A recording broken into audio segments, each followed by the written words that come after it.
మీ first సినిమాకి ఎంత ఇచ్చారు రెమ్యునరేషన్ మీకు? వద్దా, తెలియదా? అది తెలియదు అంటే నాకు ఐడియా లేదు. అది మంత్లీ శాలరీ లాగా ఉండేదండి. ఓకే. ఎందుకంటే 1 year యాక్ట్ చేశాను కదా, ప్రహ్లాద్ 1 year. అందుకే మీరు ఆ సినిమా చూసినప్పుడు క్లైమాక్స్ సీన్ లో చాలా చిన్న ఉంటాను, తర్వాత కొంచెం పెద్ద ఉంటాను. అది శాలరీ కింద. పిల్లలతో సినిమాలు చేస్తే మాత్రం వెంటనే కంప్లీట్ చేసేయాలి. 1.5 year. చాలా టైం పట్టింది అసలు. అంటే పిక్చర్ మరి పెద్ద సెట్టింగ్స్, కాస్టింగ్.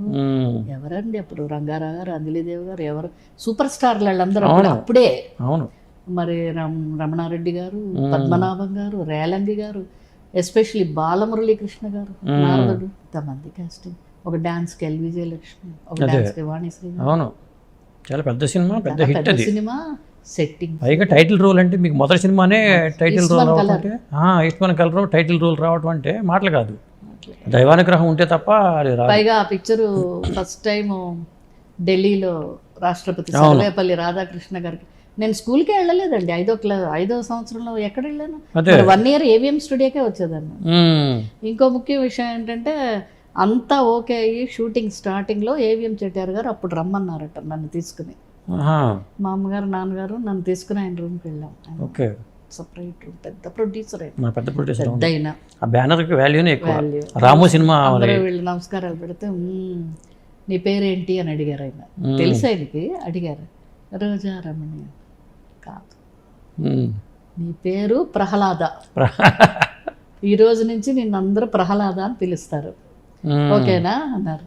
తర్వాత నీకేమి ఇష్టం అని అడిగారు. నాకు చిన్నప్పటి నుంచి ఒక రేడియో ఇష్టం. ఎందుకంటే ఆ పెద్దది మర్ఫీ రేడియో అందరిళ్లలో ఉండేవి ఆ రోజు. దానికి ఒక టేబుల్, దానికి ఒక ఫ్లవర్ వాజు, దానికి ఒక లేసు గుడ్డలు, చాలా డెకరేషన్ చేసేవాళ్ళు. మా ఇంట్లో కూడా అలాగే ఉండేది. దాన్ని బాగా తిప్పేసేదాన్ని నేను, ఆ వాల్యూమ్ అవి ఇవి. అమ్మ ఎప్పుడు తిట్టేవారు, పాడైపోతాయి ముట్టుకోకు, అలా వదిలే. రేడియో పెడితేనే పైన ఒక యాంటీనా లాగా మనం పెద్ద కట్టాల్సి వచ్చేది, అదొకటి వస్తుంది. ఈ తిడితే నాకు సపరేట్గా ఒక రేడియో ఉండాలి, వీళ్ళు తిడుతున్నారు తిప్పుతుంటే అని ఊరికనే అలా అనుకునేదాన్ని. అని నీకేం ఇష్టం అంటే రేడియో ఇష్టం అన్నాను. ఆయన వెంటనే 2-in-1 ట్రాన్సిస్టర్ అని ఉండేదారు, అది తెప్పించారు. నన్ను అక్కడే కూర్చోబెట్టి తెప్పించారు, అది ఇచ్చారు. కానీ స్టూడియో చాలా పెద్దది, మరి రోజు నువ్వు తిరగాలంటే కారులో కష్టం. అందుకని నీకు సైకిల్, రేడియో, ఈ రేడియో వెనకాల సీట్లో పెట్టుకో, సైకిల్ తొక్కుని ఈ ఏవిఎం స్టూడియో అంతా తిరిగని 2 తెప్పించారు. ఓకే. అది నా జీవితమే ఒక సినిమా కథలాగా ఉంది. అది నా ప్రయాణం, ప్రహ్లాద ప్రయాణం అలా స్టార్ట్. చాలా మంది నన్ను ఇంటర్వ్యూలో అడుగుతారు, మీరు పాములు సింహాలు సరే వదిలేయండి, రంగారావు గారు మీరు ఇంత ఉన్నారు, ఆయన అంత రాక్షసుడు గెటప్ అవన్నీ వేసుకుని మీరు భయపడలేదంట. అప్పుడు నాకు రంగారావు గారు ఎవరో ఏం తెలుసు, అవును ఆయన ఎవరు, ఆయన యాక్ట్ చేస్తున్నాడా, అసలు అది మేకప్పా విగ్గా ఏమి తెలియదు, ఆయన అలాగే ఉంటాడు కోవాలనుకున్నాను. తర్వాత ఆయన మీద ఒక పెద్ద జోక్ నా జీవితంలో, చిన్నారి పాపల పిక్చర్లో యాక్ట్ చేశాను, సావిత్రి. ఆయన తోటమాలి ఆ సినిమాలో. ఆయన బాల్డ్ హెడ్ ఒరిజినల్, చిరిగిపోయిన పంచి, కండువ, నన్ను ఎత్తుకుని పాట పాడతాడు ఆయన. మొహం తెలుస్తుంది నాకు, అప్పటికి నాకు 7 ఏళ్ళు 8 ఏళ్ళు, ఒక 3 ఏళ్ళు అయింది. ఆయన రంగారావు గారు అని తెలుస్తుంది. కానీ నేను చాలా రోజులు ఏమనుకున్నానంటే, పాపం ఈయన పేదవాడు అయిపోయాడు, మహారాజు, ఇన్ని నగలన్నీ పోయినాయి, పట్టు పంచ పోయింది, ఆయన చిరిగిపోయిన పంచ కట్టుకుని, పాపం జుట్టు లేదు, ఇంత జుట్టు ఆయనకి, నన్ను ఎత్తుకుని పాడుతున్నాడు. నన్ను ఎప్పుడు ఆ సినిమాలో తిడుతుంటాడు ఆయన, శ్రీహరిని మర్చిపోయాను, ఇందులో ఏంటి నన్ను ఎత్తుకుని జ్వాలపాట పాడేస్తున్నాడు ఈయన, పాపం పేదవాడు అయిపోయి ఇలా అయిపోయాడు కోవలైట్. మనకి థాట్లో ఏంటంటే, చిరిగిపోయిన బట్టలు వేసుకుంటే పేదవాడు, మంచి ఏదైనా గ్లిటర్ వచ్చే బట్టలలాగా వేసుకుంటే గొప్పవాడు. పాపం ఆయన అంత గొప్పవాడు, నగలు లేవు పాపం, నగలు పోయింది, అన్నీ పోయింది, పాపం ఇలా అయిపోయాడు ఆయన అని మనసులో అనుకునేది. ఆ తర్వాత 2-3 వెళ్ళిపోయాక, అయ్యయ్యో ఆయన వేషం అలాంటిది, తోటమాలి, అది మహారాజు. మరి నేను కూడా అలాగే వేసుకున్నాను కదా, నేను నగలు వేసుకున్నాను, అందులో మంచి పట్టు పంచ, మరి ఇందులో చిన్న నిక్కరు, ఓ చిరిగిపోయిన షర్టు, మరి నేను కూడా పేదదాన్ని అయిపోయినా, ఇద్దరం అలా అయిపోయామా? చాలా రోజులు నాకు నాలో నేనే నమ్ముకునేది. ఎన్టీఆర్ గారి సినిమాల్లో మీకు బాగా ఇష్టమైన సినిమా ఏదండి?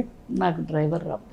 డ్రైవర్ రాముడు ఇది ఒక బ్రదర్ అండ్ సిస్టర్ ఎఫెక్షన్ అన్నది కామన్గా ఉంటుంది, బట్ ఆ క్యారెక్టర్ వేరు. కళ్ళు ఉండవు, అదే ఆ కళ్ళు లేని అమ్మాయికి ఒక మంచి ఒక మ్యాచ్ వాళ్ళే కోరి పెళ్లి చేసుకుంటాను అన్నప్పుడు ఆ అన్నయ్య ఆనందం, ఆ చెల్లెలు యొక్క ఇది, ఆ పాటలో లాస్ట్ ఒక బిట్ నేను కూడా పాడతాను. ఆ దేవుడు ఎదురైతే నేనేమి కోరను, నా అన్న రూపమే కనబడితే చాలు. చెప్పాలంటే ఎక్సలెంట్ సాంగ్ అది నాకు చాలా ఇష్టం. ఆ బిట్ ఎస్పెషల్లీ ఆ బిట్ చాలా ఇష్టం. ఓకే, మీరు నటించిన సినిమాల్లో రామారావు గారు నటించిన సినిమాలు కాకుండా రామారావు గారి సినిమాలు మీరు ఇష్టపడినవి ఏంటి, ఏమేమి ఉంటాయి? రామారావు గారి సినిమా నాకు ఇప్పుడు ఏవేమో వాళ్ళతో రాము అని చెప్పలేము.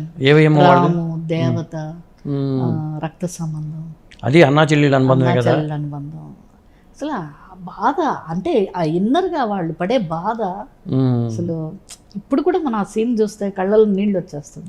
ఎక్కువసేపు చూడలేం, కనపడదు, నీళ్ళు వచ్చేస్తాయి కళ్ళల్లో.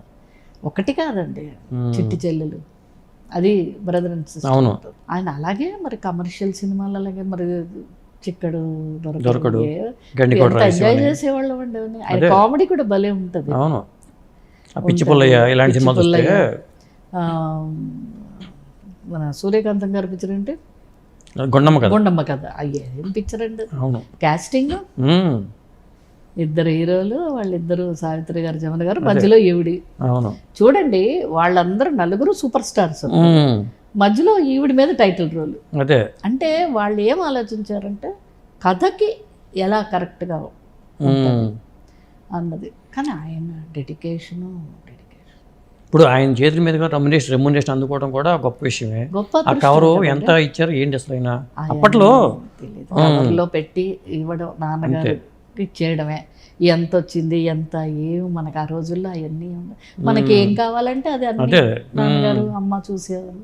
మనకి ఇది లేదు అది లేదు అని ఏముంది. అంటే అప్పట్లో ఎన్టీ రామారావు గారు అంటే చాలా పవిత్రమైన రూపం కాబట్టి ఆయన చేతుల మీద ఆయనే పిలిపించి ఆ వేషం చెప్పి ఆయన కవర్ ఇచ్చి దీవించి పంపించారు. అలాగే సినిమా ఆయనకి బాగా నచ్చితే షార్ట్లో వెరీ గుడ్ అమ్మాయి, గుడ్, వెరీ గుడ్ అనేవాళ్ళు. గుడ్, వెరీ గుడ్ అనేవారు. నాగేశ్వరరావు గారు ఏం చేశారు? నాగేశ్వరరావు గారితో ఆలు మగలు ఒకటి చేశాను కోడలుగా. ఇంకోటి అంటే మరపురాని మనిషి. అవును, అందులో శ్రీదేవి ఫస్ట్, సెకండ్ నేను, థర్డ్ లత అనుకుంటా. అలాగా చేశాను. ఇంకో పిక్చర్లో ఒకే ఒక బిట్టు నేను మురళీమోహన్ గారు ఏదో షూటింగ్లో ఉన్నాం ఇద్దరం ఉంటే, నాగేశ్వరరావు గారు ఆపత్ బాంధవుడా ఏదో, శారద గారు నాగేశ్వరరావు గారు ఆపత్ బాంధవుడు అనుకుంటా. ఆ ఒకే ఒక సీను ఇద్దరు మీరు స్పెషల్ అపీరెన్స్ చేయాలని ఆ డైరెక్టర్ గారిని రిక్వెస్ట్ చేసి మా ఇద్దరిని పట్టుకెళ్ళారు. మురళీమోహన్ నన్ను. అది ఒక చాలా మంచి హెవీ సీన్. అది మురళీమోహన్ గారు బెడ్ మీద ఉంటారు, నేను వైఫ్, నాగేశ్వరరావు గారు చెప్తారు. అది ఎస్పెషల్లీ వాళ్ళిద్దరైతే బాగుంటుందని ఆయన చెప్పారట. సో అది ఒకటి చేశాను. అంతే, ఆ 3 సినిమాలు చేశాను. తర్వాత ఆయన ఒక సందర్భంగా ఒక స్టేజ్ మీద ఒక మాట అన్నారు, రామారావు గారు, నాగేశ్వరరావు గారు. నేను ఆ స్టేజ్లో ఉన్నాను, ఆవేళ ఆయన ఉన్నారు. అది ఏం ఫంక్షన్ గుర్తు రావట్లేదు. ఈ అమ్మాయి చిన్నప్పుడు ప్రహ్లాద్ చేసింది, నేను ఏ పిక్చరు 2 సార్లు చూడను, ఆ పిక్చర్ 2 సార్లు చూశాను. ఎందుకంటారు అన్నాడు ఆయనే. ఎందుకంటారంటే ఏం చెప్తాం మనం, అలా అందరూ తెలుస్తున్నారు. ఆ సాంస్క్రిట్ డైలాగ్స్, ఆ పద్యాలు, ఆ పాటలు ఎలా లిప్ మూమెంట్ ఇచ్చింది ఈ అమ్మాయి అని దానికోసం చూశారట. అట్లాగా అంటే నోరు తిరగవు కదండి సాంస్క్రిట్ పద్యాలే. లాస్ట్లో ఒక బిట్ ఉంటుంది కంటిన్యూగా, అక్కడి నుంచి నడుచుకుంటూ నరసింహ అవతారం వచ్చిన తర్వాత అది ఒకటే షాట్. అది అది కోలు చూసైనా ఎలా లిప్ మూమెంట్ ఇచ్చిందో కనిపెట్టడానికి 2 సార్లు చూశాను, కానీ అర్థం కాలేదట ఆయనకి. మీకు డబ్బింగ్ ఎవరు చెప్పారు? మీరే? 3 లాంగ్వేజ్లు నా చేత చెప్పించారు. అట్లాగా? తమిళ్ తీశారు. తమిళ్ ఎందుకు నేను పిల్లలం మాట్లాడేస్తాం కదా. అదే అదే. హిందీ ట్యూషన్ పెట్టించారు, హిందీ డబ్బింగ్ చేశారు, కొంత తీశారు. అది డబ్బింగ్ వేరే చేత చెప్పారంటే చెట్టియార్ గారు ఒప్పుకోలేదట. ఓకే. అది వేరే వాయిస్ లాగా వచ్చేస్తుంది, ఆ ఒరిజినాలిటీ ఉండదు. ఆ పాపకి ట్యూషన్ పెట్టించండి, చదువు తర్వాత ముందు డైలాగ్స్ చెప్పించండి, నేర్పించండి అంటే సుశీల్ కుమార్ అని ఒక మాస్టర్, ఓకే, ఆయన వచ్చి 1 గంటన్నర 2 గంటలు పర్టికులర్గా ఈ డైలాగ్స్ నేర్పేవారు. కరెక్ట్గా రావాలి కదా. ఓకే. అదేనే చెప్పాను. అదే అవన్నీ మీకు చాలా హెల్ప్ అయినాయి ఆ తర్వాత ఫ్యూచర్లో. అది తమిళ్, తెలుగు, హిందీ 3 అవుట్డోర్ అన్నీ నేనే డబ్బింగ్ చెప్పించాను. ఆ క్రెడిట్ అంతా రంగూన్ రామారావు గారు. ఆయన కూడా వైట్ అండ్ వైట్ షర్టు, కళ్ళజోడు, మా నాన్నగారు లాగే ఉంటారు కొంచెం. ఆయన రంగూన్ రామారావు ఆయన పేరు. మీ దగ్గర ఆయన ఫోటో ఉందండి? లేదండి, అది దొరుకుతుంది మనకి ఎక్కడన్నా, నేను అది మీకు వచ్చేస్తుంది, మీ ప్రెస్ కాబట్టి. రంగూన్ రామారావు ఆయన ఆయన పాపం కో డైరెక్టర్గానే ఉండిపోయారు, తర్వాత డైరెక్టర్. కొంతమంది అంతేలేండి, అట్లా వచ్చి కొంతమంది వెరీ సిన్సియర్. ఏంటంటే ఒక మాస్టర్ ప్రిన్సిపల్ నాకు పొద్దున్న 9 గంటలకు కారు వచ్చేది, తీసుకెళ్ళేవారు. ఫస్ట్ సైకిల్లో ఒక రౌండ్ కొట్టాలి అంటే, ఒక చిన్నపిల్లని తీసుకొచ్చి బంధించి డైలాగులు చెప్తే వాళ్ళ మూడ్ ఉండదని ఒక సైకిల్లో రౌండ్ కొట్టమనేవారు. కొట్టి వచ్చాక ఆయన కూర్చుని ఆ డైలాగ్స్, పాటలు, పద్యాలు, ఆ వేదాలు, మంత్రాలు ఇవన్నీ నేర్పేవాడు.